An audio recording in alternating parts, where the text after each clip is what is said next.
Welcome to Market Research, and I wanted to talk about Ray Dalio's new essay on his views on the market and how his perspective is really important. He has around $200 billion under management, and he's the founder of Bridgewater Associates, which is one of the most prestigious hedge funds out there. So, in this essay, he talks about the shift from wealth of the public sector, which is the government, into the private sectors, which is households and businesses.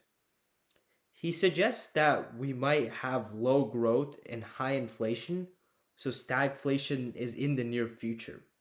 He talks about there are many long-term problems, but the main ones are the budget deficit will grow and will become a never-ending spiral for the economy. And this is how most civilizations end in many times, like the Romans and many issues like that. I'd like to talk first about this long-term problem is a fact if policymakers' incentives don't change.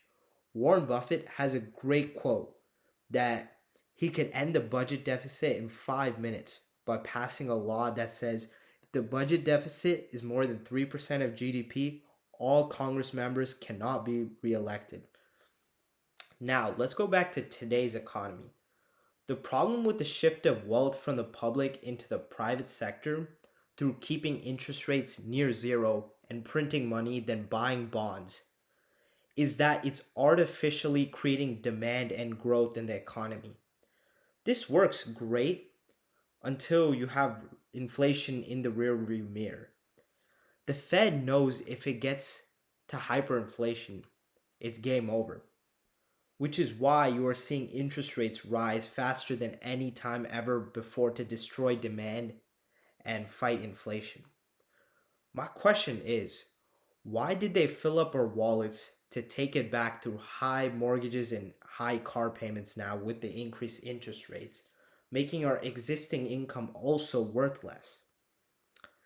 As now, the Fed has been letting bonds mature. The balance has been shrinking. The Federal Reserve Bank balance has been shrinking at record pace, going down by over $1 trillion. After seeing many countries fighting inflation, many wars are going on, and China's meltdown, who's going to buy these bonds?